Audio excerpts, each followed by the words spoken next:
اِنَّا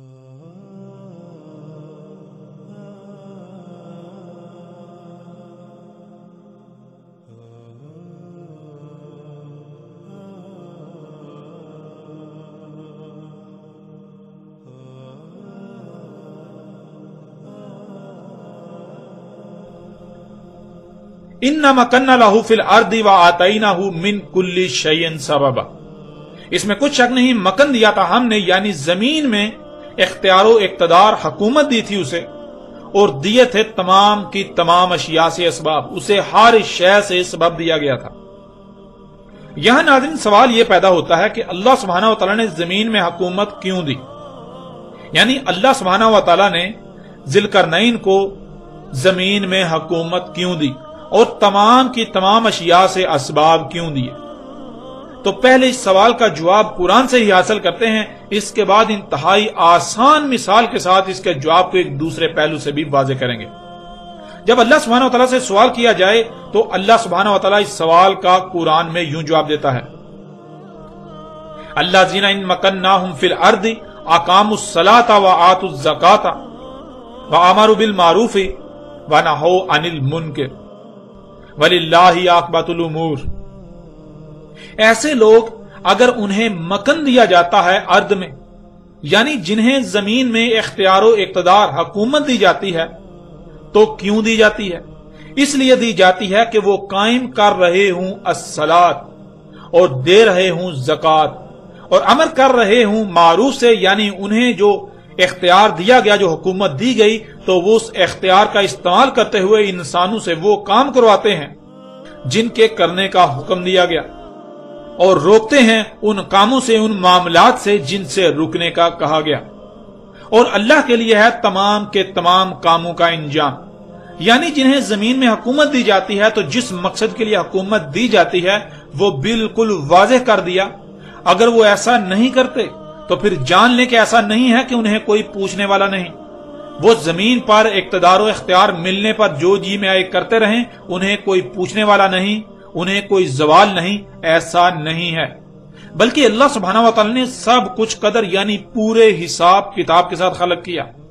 اس لیے ہر کام کا انجام، ہر کام کا نتیجہ وہی نکلے گا جو اللہ نے طے کر دیا۔ اگر زمین میں حکومت ملنے پر اس کا حق ادا نہیں کیا جاتا، جس مقصد کے لیے زمین میں حکومت دی گئی اس مقصد کو پورا نہیں کیا جاتا، تو وقتی طور پر تو زمین میں ان کے پاس اختیار ہے، وہ جو جی چاہے کریں، لیکن بالآخر جب نتائج سامنے آئیں گے تو نتائج ان کی مرضی کے مطابق نہیں بلکہ وہی سامنے آئیں گے جو اللہ نے طے کر دیے۔ اس آیت میں اللہ سبحانہ تعالیٰ نے یہ بات واضح کر دی کہ اللہ سبحانہ تعالیٰ زمین میں جن کو بھی حکومت، اقتدار و اختیار دیتا ہے تو اس لیے کہ الصلاۃ قائم کریں۔ آگے بڑھنے سے پہلے جب تک لفظ الصلاۃ کی سمجھ نہیں آئے گی تب تک آگے بڑھنے کا کوئی فائدہ نہیں ہوگا۔ ناظرین، نہ صرف عربی بلکہ دنیا میں یہ ایک عام اصول ہے، اگر کسی بھی بات یا شے کی سمجھ نہ آئے تو اس کی ضد کو جان لیا جائے، اس بات یا اس شے کی خود بخود سمجھ آ جائے گی۔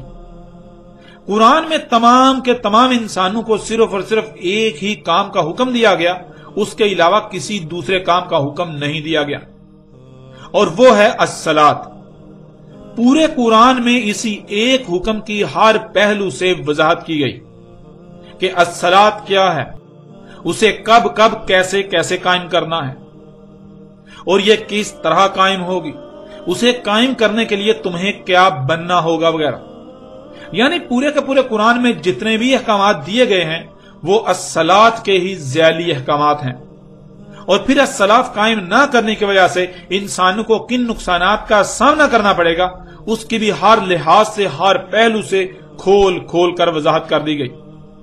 یعنی قرآن میں لفظ الصلاۃ کا حکم دیا گیا، اور اگر الصلاۃ کا قیام نہیں ہوگا تو پھر کیا ہوگا اس کا ذکر کر دیا گیا، اور اس کے لیے لفظ فساد کا استعمال کیا گیا۔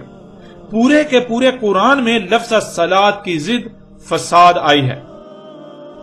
مثال کے طور پر آپ قرآن کی ابتدا کو ہی لے لیں، ابتدا کو ہی دیکھ لیں، قرآن کی سب سے پہلی سورت الفاتحہ ہے جسے ام القرآن کہا گیا، یعنی الفاتحہ پورے قرآن کی ماں ہے، پورے کا پورا قرآن اسی سے نکلا، پورے کا پورا قرآن اسی ایک سورت کی وضاحت ہے، اور جب سورہ البقرہ سے اس کی وضاحت شروع ہوتی ہے تو آپ دیکھیں کہ سورہ البقرہ کی پہلی 5 آیات میں ان لوگوں کا ذکر کیا گیا جو فلاح پانے والے ہیں. ان کی فلاح کے لیے صرف ایک ہی کام کا حکم دیا گیا اور وہ ہے الصلاۃ. اور اگلی 5 آیات میں اللہ سبحانہ وتعالی نے ان لوگوں کا ذکر کیا جو الصلاۃ قائم نہیں کرتے اور پھر ان کا انجام کیا ہے، یعنی جو جہنم میں جائیں گے، جو فلاح نہیں پائیں گے. اور آیت نمبر 11 اور 12 میں یہ بات واضح کر دی کہ ان لوگوں کو الصلاۃ کا حکم دیا گیا، لیکن یہ لوگ الصلاۃ کی بجائے اس کی ضد فساد کر رہے ہیں. فساد لفظ بنا ہے فساد سے، اور فساد 2 الفاظ کا مجموعہ ہے، فس اور صد. فس عربی میں کہتے ہیں تبدیلی کو، بدلاؤ کو، کسی شے کا اپنی اصل حالت میں نہ رہنا، اس میں تبدیلی کا ہونا.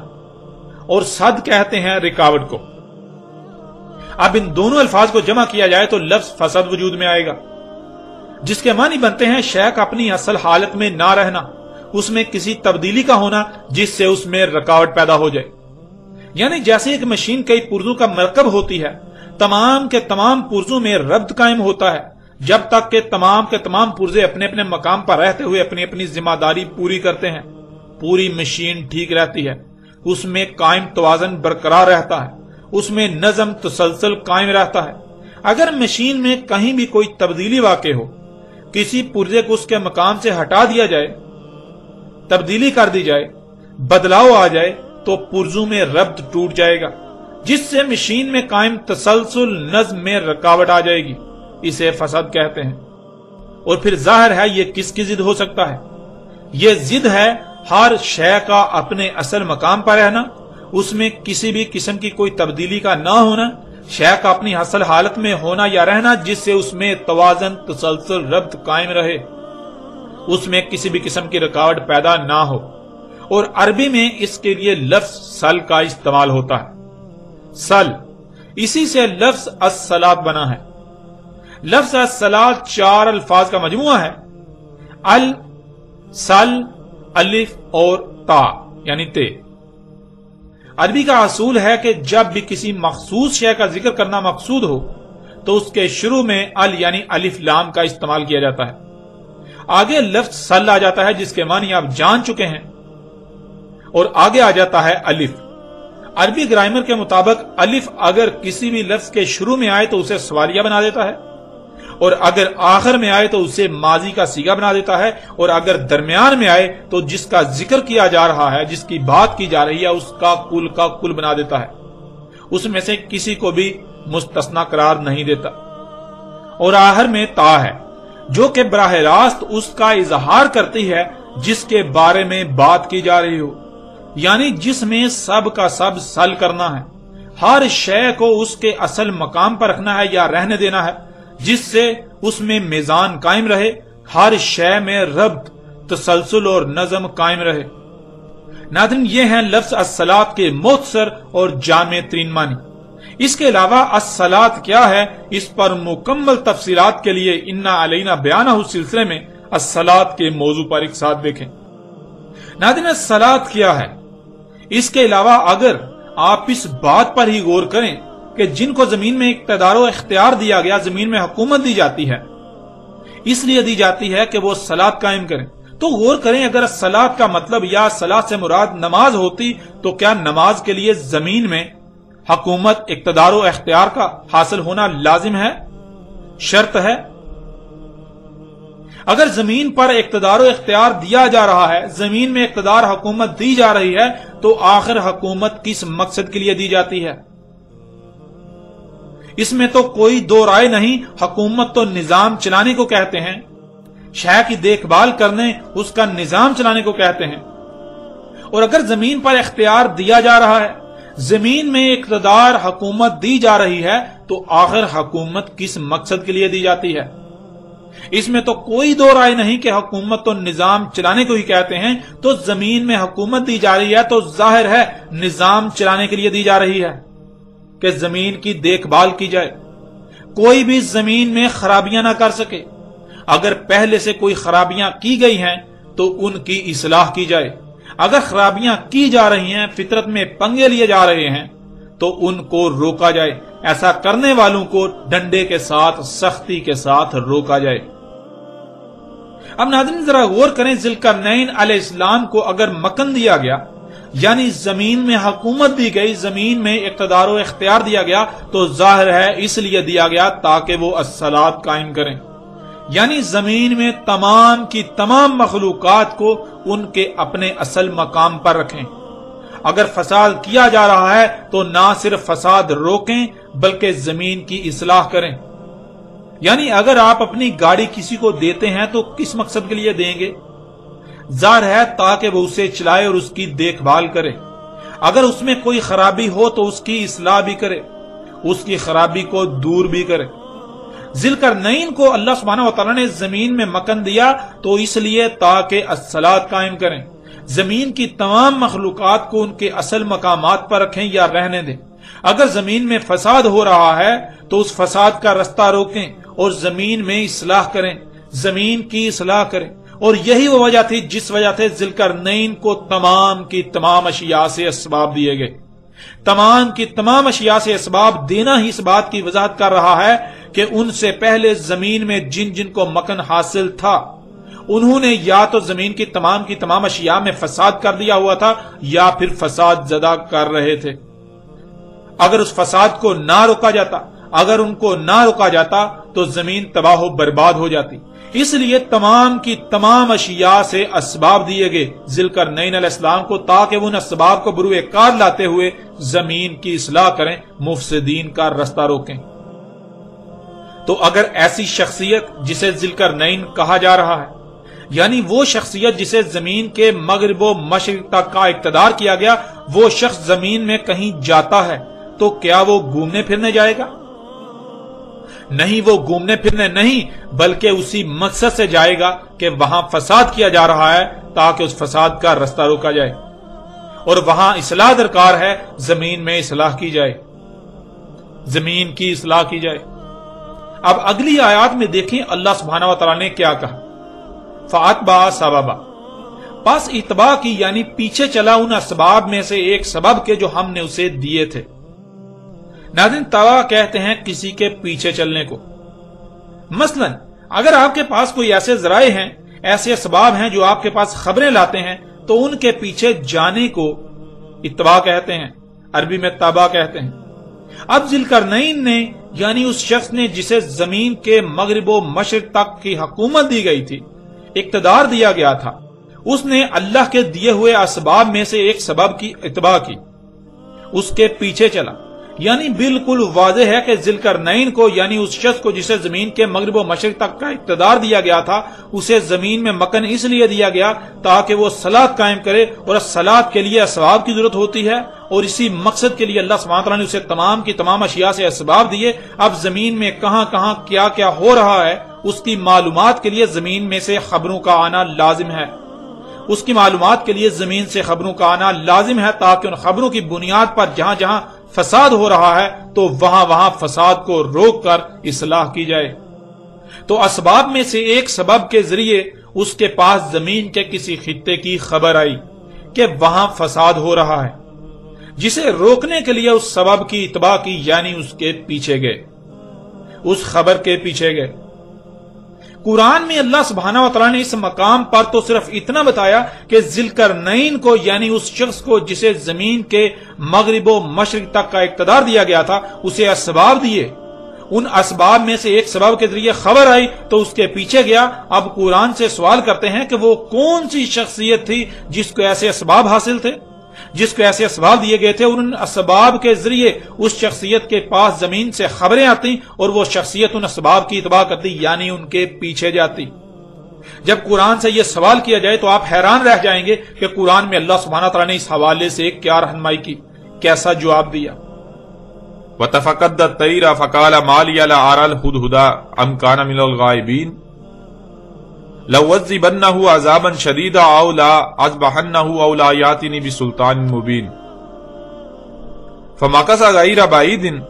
فَقَالَ أَحَطتُ بِمَا لَمْ تُحِطْ بِهِ وَجِئْتُكَ مِنْ سَبَأٍ بِنَبَأٍ يَقِينٍ إِنِّي وَجَدتُّ امْرَأَةً تَمْلِكُهُمْ وَأُوتِيَتْ مِنْ كُلِّ شَيْءٍ وَلَهَا عَرْشٌ عَظِيمٌ۔ اس وقت آپ کو اسکرین پر سورہ نمل کی 20 تا 23 تک آیات نظر آ رہی ہیں۔ ان آیات میں سلیمان علیہ السلام الہدہدہ کے بارے میں پوچھتے ہیں کہ وہ کہاں ہے، کیا وہ غائب ہے یعنی سامنے موجود نہیں ہے؟ اگر وہ بغیر کسی معقول وجہ کے غیر حاضر ہے تو اسے اس کے عمل کی شدید سزا دی جائے گی، اور زیادہ وقت نہیں گزرتا کہ الہدہدہ آ حاضر ہوتا ہے اور ساتھ کہتا ہے کہ وہ سبا سے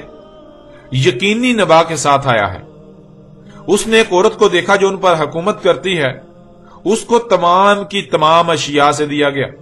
اور اس کا عرش عظیم ہے، یعنی اس کا اقتدار بہت مضبوط ہے، اتنا مضبوط کہ اگر اس کے اقتدار کو نکال دیا جائے تو پیچھے زمین میں جتنی بھی حکومتیں اور اقتدار بچتے ہیں ان کی اہمیت اور حیثیت ایسی ہی رہ جائے گی جیسے کہ جسم سے تمام کی تمام ہڈی نکال دینے سے پیچھے جسم کی اہمیت و حیثیت رہ جاتی ہے۔ اور اس کے بعد سلیمان علیہ السلام اپنے اس نبا لانے والے سبب کی اتباع کرتے ہیں، یعنی اس کے پیچھے ہو لیتے ہیں جب تک کہ اس معاملے کو نپٹا نہیں لیتے۔ اب ناظرین ذرا غور کریں، ایک مقام پر کہا جا رہا ہے کہ ذی القرنین کو زمین کے مغرب و مشرق تک کا اقتدار دیا گیا، اسے تمام کی تمام اشیاء سے اسباب دیے گئے۔ ذی القرنین یعنی جس شخصیت کو زمین کے مغرب و مشرق تک کا اقتدار دیا گیا، حکومت دی گئی، اس کو تمام کی تمام اشیاء سے اسباب دیے گئے۔ اور قرآن میں دوسرے مقام پر کہا جا رہا ہے کہ وہ سلیمان علیہ السلام تھے جنہیں تمام کی تمام اشیاء سے اسباب دیے گئے تھے، یعنی سلیمان علیہ السلام ہی وہ شخصیت ہے جنہیں زمین کے مغرب و مشرق تک کا اقتدار دیا گیا، حکومت دی گئی تھی۔ وہ سلیمان علیہ السلام ہی تھے جنہیں دو محسوس کرن حاصل تھے،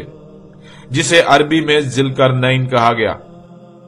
قرآن میں ایک مقام پر کہا جا رہا ہے کہ ذی القرنین یعنی وہ شخصیت جسے زمین کے مغرب و مشرق تک کا اقتدار دیا گیا، حکومت دی گئی، اس کے پاس اسباب میں سے سبب کے ذریعے خبریں آتی اور وہ اس سبب کی اتباع کرتا،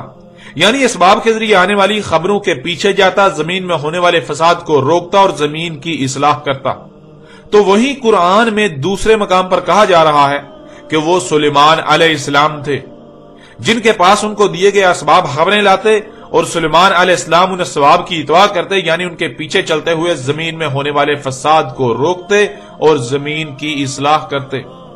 اب ناظرین ذرا غور کریں، ذی القرنین علیہ السلام کون تھے؟ ذی القرنین یعنی وہ شخص جسے زمین کے مغرب و مشرق تک کا اقتدار دیا گیا، حکومت دی گئی،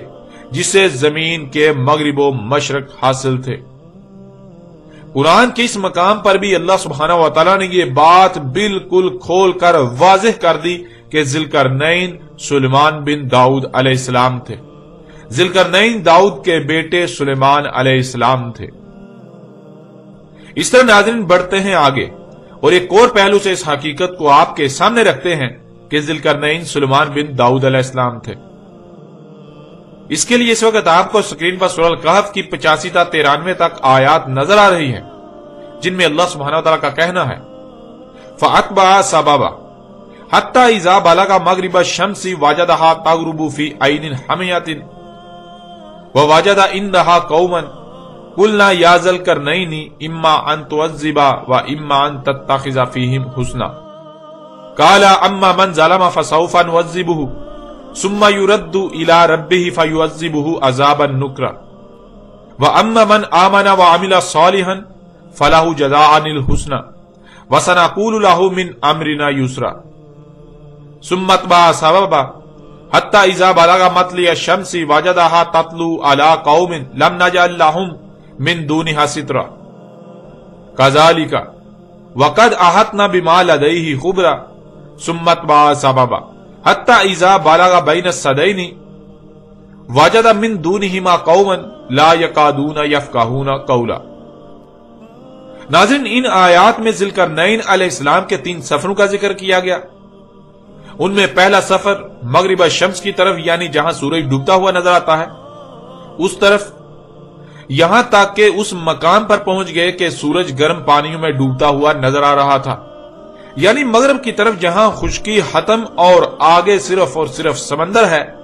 یوں مغرب کی طرف زمین کے اس خطے پر پہنچے جہاں خشکی ختم اور آگے سمندر ہی سمندر، اور وہاں سے سورج کو گرم پانیوں کے چشموں میں غروب ہوتا ہوا پایا۔ پھر دوسرے سفر کا ذکر ہے مشرق کی طرف جدھر سے سورج طلوع ہوتا ہے، اس طرف بھی وہاں پہنچے کہ جہاں آگے سمندر ہی سمندر ہے۔ جب سورج طلوع ہوتا ہے تو وہ پہلی قوم ہے جس پر وہ سب سے پہلے طلوع ہوتا ہے، ان کے بعد باقی اقوام پر ان پر سے گزرتا ہوا طلوع ہوتا ہے۔ مغرب و مشرق میں صرف سفر ہی نہیں کیے بلکہ ان سفروں کے پیچھے مقاصد تھے، یعنی ذوالقرنین علیہ السلام کے پاس ان کو دیے گئے اسباب کے ذریعے خبریں آتی اور ان اسباب کے پیچھے زمین کی اصلاح کی غرض سے فساد کو روکنے کے لیے سفر کرتے رہے۔ مغرب و مشرق میں 2 صد یعنی 2 رکاوٹیں بنائیں، اور پھر ایک تیسرا سفر کیا تو مغرب و مشرق والی دونوں رکاوٹوں کے درمیان پہنچے، پھر وہاں بھی ایک سد تعمیر کی۔ اب ناظرین ذرا غور کریں، اگر آپ مغرب کی طرف سفر کرتے ہیں تو رستے میں دریا، جھیلیں، خشکی، کھائیاں، پہاڑ، دلدل، مشکل اور کٹھن ترین مقامات، گھاٹیاں، وادیاں، گھنے جنگلات، آبادیاں اور ایسے مشکل ترین خطے آتے ہیں کہ زمینی سفر ناممکن بن جاتا ہے،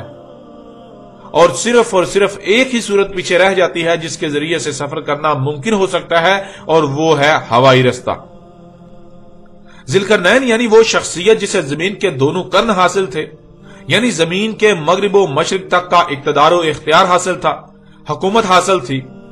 اس کے پاس فضائی سفر کے بھی اسباب موجود تھے جن کے ذریعے اس نے یہ سفر کیے۔ اور یہاں یہ بات بھی ذہن میں ہونا لازم ہے کہ وہ شخصیت محض اکیلے ہی سفر نہیں کرتی تھی، بلکہ جب دشمن کے مقابلے پر نکلا جاتا ہے، دشمن کے علاقے پر حملہ کیا جاتا ہے، جنگ کے لیے نکلا جاتا ہے، تو اکیلے نہیں بلکہ فوج اور قوت کے ساتھ جایا جاتا ہے، فوج اور پوری قوت کے ساتھ نکلا جاتا ہے۔ فوج اور دشمن سے مقابلہ کرنے کے لیے جن اسباب کی ضرورت ہوتی ہے ان اسباب و وسائل کے ساتھ نکلا جاتا ہے۔ اس لیے ذوالقرنین علیہ السلام اپنی فوج اور قوت کے ساتھ ہوائی اسباب کے ذریعے مغرب و مشرق میں پہنچے اور دشمن کے علاقوں پر حملہ آور ہوئے، اور پھر وہاں جو کرنا مقصود تھا وہ سب کیا۔ ناظرین یہ آیات بالکل واضح کرتی ہیں کہ ذوالقرنین علیہ السلام وہ شخصیت تھی جسے فضائی اسباب بھی حاصل تھے، اور اس نے ان اسباب کا استعمال کرتے ہوئے فضائی سفر کیے، زمین کے مغرب کی طرف اور زمین کے مشرق کی طرف۔ اور پھر مقصد کیا تھا؟ مقصد تھا زمین کی اصلاح کرنا۔ مغرب کی طرف ایک قوم تھی جو زمین میں فساد کر رہی تھی، زمین میں فساد کی بنیاد تھی۔ اسی طرح مشرق میں ایک قوم تھی جو زمین میں فساد کی بنیاد تھی۔ ان دونوں قوموں پر حملہ آور ہوئے، ان دونوں قوموں کو پھر ان کے کیے کی سزا دی، زمین کی اصلاح کی۔ اب قرآن سے سوال کرتے ہیں اور دیکھتے ہیں کہ قرآن اس سوال کا جواب دیتا ہے کہ وہ کون سی شخصیت تھی جسے نہ صرف فضائی سفر کے اسباب دیے گئے تھے بلکہ اس نے ایسے سفر بھی کیے اور زمین کی اصلاح کی، وہاں ان دونوں قوموں کو ان کے کیے کی سزا بھی دی، ان کو قتل و قید بھی کیا۔ جب اللہ سبحانہ و تعالیٰ سے یہ سوال کیا جائے تو حیران کن طور پر اللہ سبحانہ و تعالیٰ قرآن میں اس سوال کا جواب بھی بالکل کھول کر صراحت کے ساتھ دے دیتا ہے۔ اس وقت آپ کو سورہ الانبیاء کی آیت نمبر 81 نظر آ رہی ہے۔ اس آیت میں اللہ سبحانہ و تعالیٰ کا کہنا ہے وَلِسُلَيْمَانَ الرِّيحَ عَاصِفَةً تَجْرِي بِأَمْرِهِ إِلَى الْأَرْضِ الَّتِي بَارَكْنَا فِيهَا۔ سورہ الانبیاء کی آیت نمبر 81 میں اللہ سبحانہ و تعالیٰ نے کہا کہ سلیمان علیہ السلام کے لیے ہوا جو آگے سے آ کر پیچھے کو انتہائی تیزی کے ساتھ سلیمان کے امر سے بہتی تھی، یعنی سلیمان علیہ السلام کے لیے ہوا کو مسخر کر دیا۔ اور ناظرین یہاں یہ بات بھی جان لیں کہ جو کہا جاتا ہے اور عام کر دیا گیا، ہر ایک کے ذہن میں راسخ کر دیا گیا کہ سلیمان علیہ السلام ہوا کو زبان سے حکم دیتے تھے، جدھر چلنے کا حکم دیتے تو ہوا اس طرف رخ کر کے چلنے لگتی، اور پھر سلیمان علیہ السلام کے پاس ایک قالین تھا، وہ اس پر بیٹھ جاتے اور وہ قالین ہوا کے اڑانے سے وہاں پہنچ جاتا جہاں پہنچنا چاہتے تھے۔ ناظرین یہ بات بالکل بے بنیاد اور من گڑت کہانی ہے، اس کا حقیقت کے ساتھ دور دور تک کوئی تعلق نہیں، اس میں حقیقت کا ایک رائی برابر بھی عنصر شامل نہیں ہے۔ ہوا کا مسخر کرنے کا مطلب ہرگز یہ نہیں ہے کہ سلیمان علیہ السلام زبان سے ہوا کو جدھر جی چاہے کہتے کہ اے ہوا چل پڑ تو ہوا چل پڑتی، بلکہ اللہ سبحانہ و تعالیٰ نے بالکل واضح کر دیا کہ سلیمان علیہ السلام کو علم دیا گیا تھا، پھر اس علم کے ذریعے سلیمان علیہ السلام کو اسباب بھی دیے گئے تھے، جیسا کہ آپ ان آیات میں دیکھ سکتے ہیں۔ اس وقت آپ کو اسکرین پر سورہ نمل کی آیت نمبر 15 نظر آ رہی ہے۔ وَلَقَدْ آتَيْنَا دَاؤُدَ وَسُلَيْمَانَ عِلْمًا، اور تحقیق کے دیا تھا ہم نے داؤد اور سلیمان کو علم۔ اب ناظرین ذرا غور کریں، کون سا علم دیا تھا؟ اللہ سبحانہ و تعالیٰ نے سلیمان علیہ السلام کو کون سا علم دیا تھا، اور پھر وہ علم دینے کا مقصد کیا تھا؟ جب آپ غور کریں تو ہر بات کھل کر سمجھ آ جائے گی۔ اسی علم کو استعمال کرتے ہوئے سلیمان علیہ السلام نے ہر شے سے اسباب حاصل کیے تھے، اور اسی کا سورہ نمل کی اگلی ہی آیت نمبر 16 میں ذکر موجود ہے۔ اس وقت سورہ نمل کی آیت نمبر 16 آپ کو سکرین پر نظر آ رہی ہے۔ وَوَارِثَ سُلَيْمَانُ دَاؤُدَ وَقَالَ يَا أَيُّهَا النَّاسُ عُلِمْنَا مَنطِقَ الطَّيْرِ وَأَوْتَيْنَا مِنْ كُلِّ شَيْءٍ۔ سلیمان علیہ السلام نے کہا، اے لوگو، علم دیا گیا ہمیں منطق الطیر کا، یعنی فضا میں تیرنے کی منطق کا علم دیا گیا کہ کس طرح فضا میں تیرا جا سکتا ہے، کس طرح ہواؤں میں اڑا جا سکتا ہے، ہواؤں میں سفر کیا جا سکتا ہے، اور دیا گیا ہمیں تمام کی تمام اشیاء سے۔ یعنی قرآن میں اللہ سبحانہ وتعالیٰ نے یہ بات بالکل کھول کر واضح کر دی کہ سلیمان علیہ السلام کو علم دیا گیا تھا، اور اس علم کی بنیاد پر سلیمان علیہ السلام کو تمام کی تمام اشیاء سے اسباب دیے گئے تھے۔ ان اسباب میں سے سبب کے ذریعے سلیمان علیہ السلام ہواؤں میں، فضاؤں میں انتہائی تیز رفتاری سے سفر کرتے تھے، اور ان سفروں کا ذکر بھی اللہ سبحانہ وتعالی نے قرآن میں کر دیا، جیسا کہ آپ اس آیت میں دیکھ رہے ہیں، سورہ سبا کی آیت نمبر 12۔ وَلِسُلَيْمَانَ الرِّيحَ غُدُوهَا شَهْرٌ وَرَوَاحُهَا شَهْرٌ۔ اس آیت میں سلیمان علیہ السلام کے مشرق و مغرب میں کیے جانے والے سفر اور ان کی تیز رفتاری کا ذکر کیا گیا۔ سلیمان علیہ السلام کو جو علم دیا گیا تھا، اس علم کے ذریعے سلیمان کو اسباب دیے گئے۔ ان اسباب کے ذریعے سلیمان علیہ السلام کے امر سے ہوا انتہائی تیز رفتاری سے بہتی تھی، انتہائی تیز پریشر کے ساتھ بہتی تھی، جس سے سلیمان کا امر یعنی کام ہوتا تھا۔ اور سلیمان کا کام کیا تھا، اس کی وضاحت بھی اللہ سبحانہ تعالیٰ نے دوسرے مقام پر کر دی، جس کا پیچھے ذکر کیا جا چکا کہ سلیمان کا مقصد تھا زمین کی اصلاح کرنا۔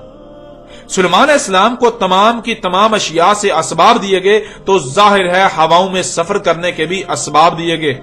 ان اسباب کے ذریعے سلیمان علیہ السلام کے لیے ہوا کو مسخر کر دیا گیا تھا،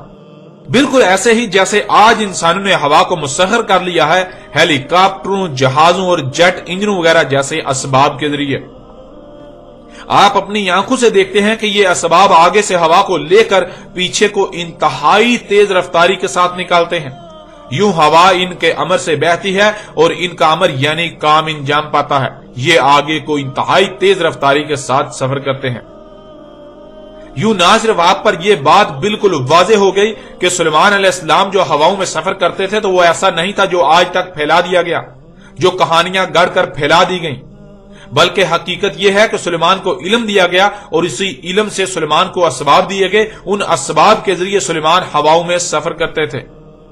اور وہ سفر بے مقصد اور فضول نہیں ہوتے تھے، بلکہ وہ سفر زمین میں اصلاح کی غرض سے ہوتے تھے، زمین میں فساد کو روکنے کی غرض سے ہوتے تھے۔